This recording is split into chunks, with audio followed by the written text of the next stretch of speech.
ঢাকা দক্ষিণ সিটি কর্পোরেশনের DSCC mayor পদে নির্বাচনে প্রার্থী হওয়ার ঘোষণা দিয়েছেন নীলা ইসরাফিল। মঙ্গলবার ৫ মে রাতে সামাজিক যোগাযোগ মাধ্যম নিজের ফেসবুক অ্যাকাউন্টে ছবি সম্বলিত একটি পোস্টার শেয়ার করে তিনি এ ঘোষণা দেন।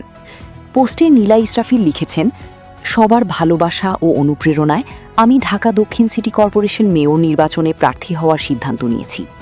আমি বিশ্বাস করি একটি পরিচ্ছন্ন, নিরাপদ ও বাসযোগ্য ঢাকা আমাদের অধিকার। আপনাদের দোয়া ও সমর্থন কামনা করছি। ধন্যবাদ সবাইকে।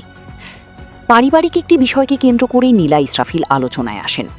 অন্তর্বর্তী সরকারের প্রয়াত উপদেষ্টা হাসান আরিফের ছেলে মুয়াজ আরিফের সাবেক স্ত্রী নীলা। এই নেত্রী মুয়াজের বিরুদ্ধে নির্যাতনের অভিযোগে মামলা করেছিলেন।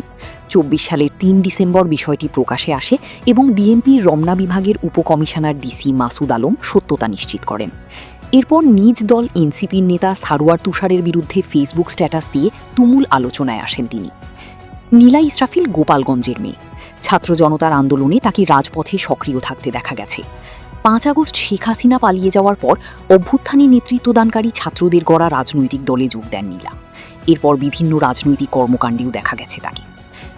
গণমাধ্যম সূত্রে নীলার আরও পরিচয় পাওয়া গেছে। তিনি একাধারে একজন মডেল ও অভিনেত্রী। তার অভিনীত সকাল আহমেদ পরিচালিত কে খুনি ও ব্রেকআপ ইন নাটক দুটি গেল ঈদে প্রচারিত হয়েছে। দুটি নাটকই ইউটিউবে প্রকাশিত হয়েছে। এরই মধ্যে নীলা মেজবাউর রহমান সুমনের নির্দেশনায় বিকাশের এবং পলকের নির্দেশনায় জিপির বিজ্ঞাপনেও মডেল হিসেবে কাজ করেছেন। তার অভিনীত মুক্তিপ্রাপ্ত একমাত্র সিনেমা আবির খান পরিচালিত পোস্টমাস্টার ৭১। এছাড়া তিনি ধ্রুবের পরিচালনায় আরও একটি সিনেমাতে অভিনয় করছেন। অনিমেষ আইচ পরিচালিত কুয়া নাটকে নীলা প্রথম অভিনয় করেন। অনেক ধারাবাহিকের মধ্যে উল্লেখযোগ্য হচ্ছে ঘর সংসার, টিরিগিরি টক্কা, ফুল এইচডি ইত্যাদি। রায়হানের নির্দেশনায় নীলা প্রথম একটি প্রতিষ্ঠানের মশার কয়েলের বিজ্ঞাপনী মডেল হিসেবে কাজ করেন।